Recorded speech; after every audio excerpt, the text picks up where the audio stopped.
Patricia Monaghan describes what it is like to be present at a winter solstice celebration, and I want to invite you all into an imagining of this. Imagine that it is the year 3200 BC, and we are inside the New Grange Neolithic Earth Monument in Boyne Valley, a crown jewel in Ireland's ancient East. This monument is claimed as older than Stonehenge and the Great Pyramids of Giza. Imagine in this moment that we are in something like a shallow cave, a mound, just barely a swell of stone and dirt above. Imagine it is dark and you are not afraid. You know that you are held safely in a gentle belly of the earth. Imagine that we are comfortably inside this magical mound, and it is the morning of winter solstice. As you sit, you notice that there is a chamber cut into the wall, creating an alcove aligned with the rising sun just for this moment.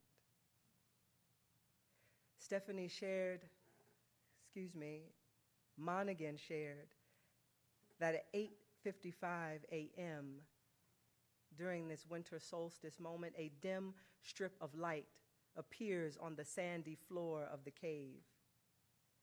The watchers gasp, for the light seems to arrive in a rush, not to creep into the cavern. For a few moments, that inch-wide strip of light rests there. Eyes begin to adjust to the new brightness, and then the light begins to change color and widen. Within moments, a strip of butter yellow light blasts across the cave, reflecting upward sufficiently to illuminate the rough, corbelled arch 20 feet above. The light grows like fire. The sunlight pours in, warming the cave's occupants with its color, and one by one they kneel in the sand and put their hands into the light. Everyone is surprised, for far from being as warm as its tawny color suggests, the light is cool. Everyone peers down the corridor into the light, and almost everyone weeps. There is little talk. The feeling of a sacred presence is so strong that words evaporate. Witnesses report an odd sensation of knowing for the first time that there is light behind them as well as in front of their eyes. There is a feeling that light and air are separate, the sense that light is rarer, more precious.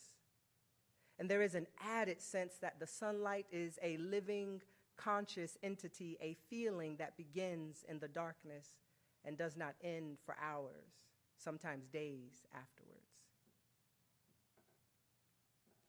There is lively debate about the purpose of this ancient stone construction.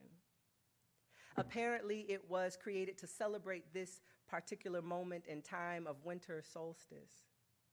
Some scholars believe it is a ritual site for enacting the fertilization of the earth by the male sun god. John Matthews, in his book, The Winter Solstice, mentions several other ancient sites where the solstice sunrise is marked. Ancient Persians set bonfires on this day, and the rulers set birds aloft, bearing torches of dry grass to stimulate the sun. All around the world, light is heralded as salvific, and the sun of a new day is proclaimed as triumphant. Winter solstice celebrated as the birth of the sun, the birth of light, the birth of life. Darkness, on the other hand, particularly in relation to the longest night of winter solstice, grows linked to phrases like the darkest moment before dawn and the dark night of the soul. Have y'all ever thought about the way both of these sayings conjure thoughts of hardship and deep sadness before relief?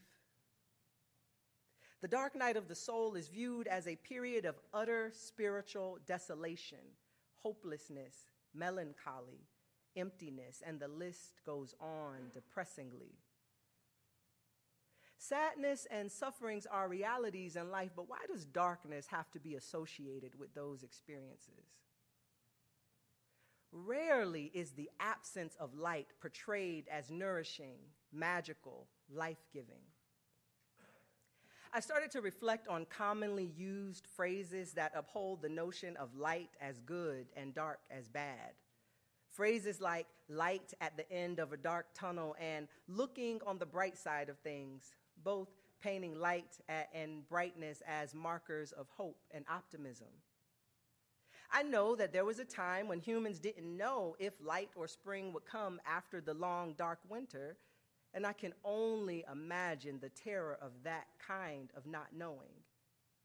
I can imagine a hope for light becoming the only seed of magic to wish for.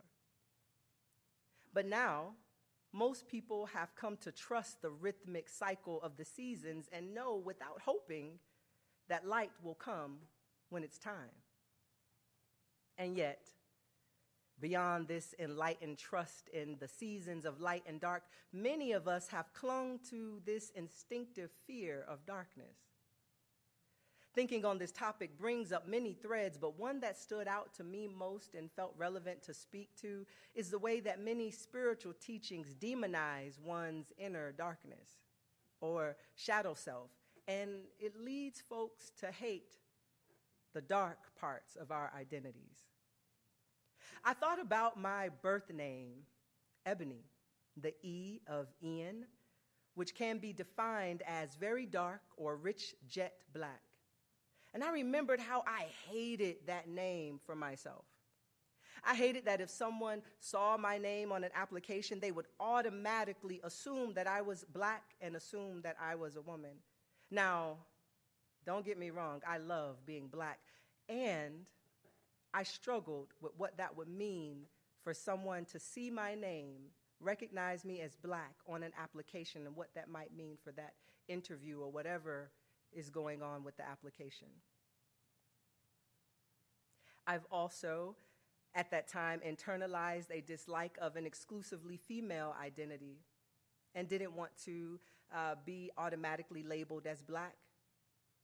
But then conversely, I thought about how happy I was when I learned that my given spiritual name, Nahir, the N of Ian, is Aramaic for divine light or wise illumination from God. Again, at this point in my life, I'm much more appreciative of my divine feminine and non-binary fluidity, but there was a point when I questioned my preference of a name meaning light to one that means dark in respect to my spiritual calling. In everyday society, less light is made to seem less holy. Darkness most often referred to in pejorative terms. In an article titled Reverse Swing, The Perils of Demonizing Darkness, columnist Sadanan Menon elaborates on the global nature of praising light and condemning dark. He writes, "The metaphoric employment of the light-dark contrast is similar across many cultures. Darkness as negative, evil, sinister, morbid, an agent of death and demonic forces, it segues into the reductive binary of black as satanic and white as angelic. Of course, one does not have to labor the implicit racially pejorative connotations in all of this. Menon goes on to say this black-white, dark-light binary has been exploited for a millennia to construct a universal culture distinguished by its fear of the dark. Darkness has been projected as the space occupied by ghosts, demons, and assorted wretched souls tragically stuck between earth and the other world. These denizens of the dark are construed as the flip side of positive life forces which, like the Roman sundials, count only the sunny hours." End quote. Modern culture may have moved away from using sundials, but we seem to still only count the sunny hours as positive. For example, look at the holy day of winter solstice. It is an astronomical phenomenon marking the day with the least hours of daylight and the most hours of darkness of the whole year. And yet, according to many sources, including the Unitarian Universalist Association website, winter solstice is, quote, traditionally celebrated as a time of expectancy as the longest night leads to the return of the sun, end quote.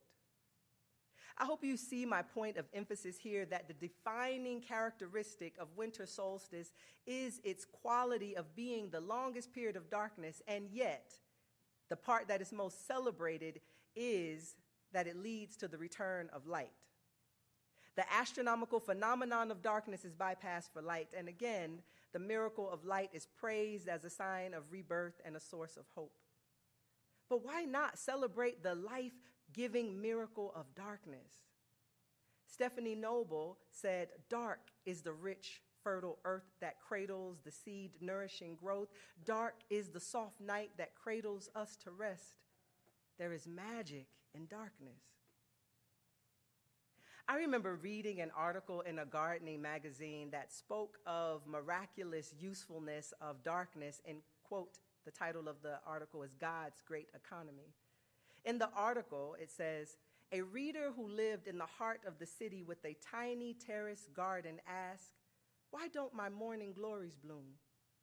The expert's answer was simple. They can't bloom in the city because there's not enough darkness.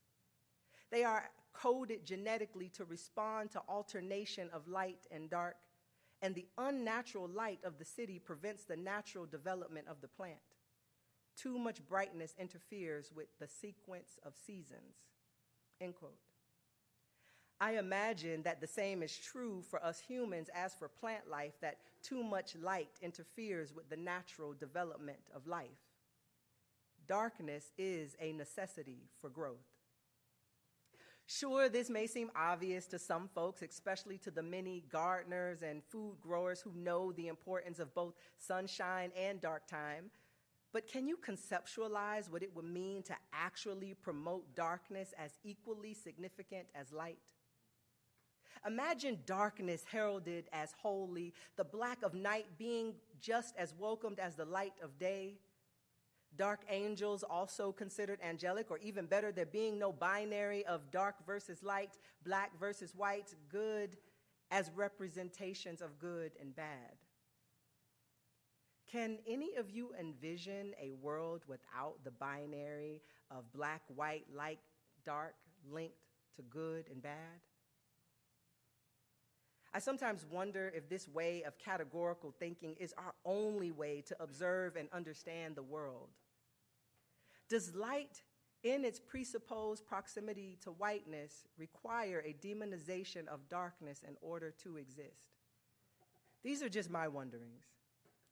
I wonder how might exploring a non-oppositional, non-binary way of celebrating dark and light make it possible for racialized whiteness as a status of privilege to be neutralized? What if each of us could shift the culture of anti-blackness by planting seeds in the mind of collective consciousness, seeds that elevate the darkness as good, seeds that reframe less light as a blessing all on its own?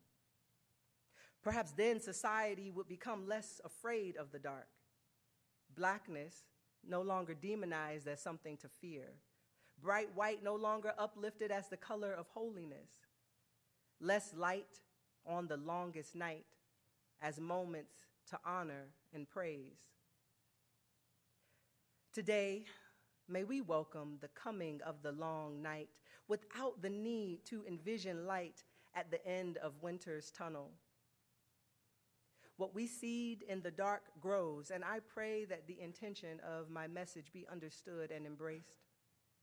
May we greet the winter solstice as a source of sacred solace and accept the comfort of the sun-kissed darkness as a gift. Amen, Ashe, and